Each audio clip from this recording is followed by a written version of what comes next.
In this video, we'll learn how to properly respond when critics ask the question, who created God? Coming up.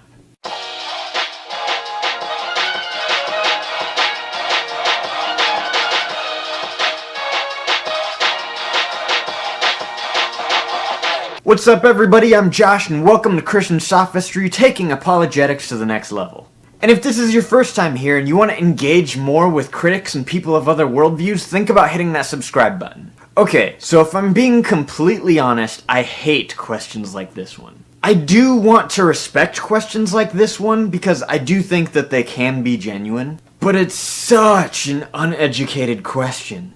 Oftentimes, this question comes up when secularists get challenged on their views of origins. A lot of the times, Christians will criticize secularists on their position of the Big Bang Theory because they suggest that things, substance, everything that we see around us cannot come from nothing. And when Christians ask that question, they usually respond with, well, if things can't come from nothing, then who created God? The answer to this question goes all the way back to ancient Greek thinking. Aristotle developed this concept of the unmoved mover, or the prime mover, because he realized that virtually any other explanation on origins resulted in an infinite regress. If you're unfamiliar with the term infinite regress, it's when the substance that we see around us is attributed to another substance that doesn't have an explanation. So you get this infinite cycle of questions asking yourself, where did the substance before us come from? And where did the substance before that come from? And it continues infinitely. Following Aristotle's ideas, if you accept the concept that substance cannot come from nothing, then you have to identify the irrationality of infinite regress and embrace the idea of a prime mover. Technically, this video does not necessarily point to the Christian God of the Bible, but that's not the point of this video. The point of this video is that we have to recognize the irrationality of the question, well, who created God? Aristotle's concept here is purely a theistic argument, which is why Thomas Aquinas picks it up and articulates it the same way. Because the very concept of it is consistent with the way that the God of the Bible is described. Psalm 119:89 says, "Forever, O Lord, your word is settled in heaven."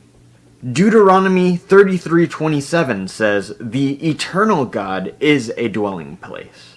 Isaiah 40 verse 28 says, "The everlasting God, the Lord the creator of the ends of the earth." I don't think that it's my Christian bias here speaking when I say that Christians have a serious argumentative and philosophical advantage when it comes to this point. It takes a dishonest critic, or otherwise an uninformed critic, to ask this question, because the assumption behind it is a misrepresentation of what the actual Christian worldview says. Once again, committing straw man. But a more humble critic would just recognize that science isn't yet capable, if it ever will be, of engaging with views on origins. And a more honest critic would probably just recognize that a secular position has to deal with this argumentative disadvantage. So if you accurately represent the Christian worldview, completely free from fallacious misrepresentation, the answer to the question, who created God, is quite simply nobody. He is the unmoved mover, the everlasting and eternal God that created everything and is not created himself.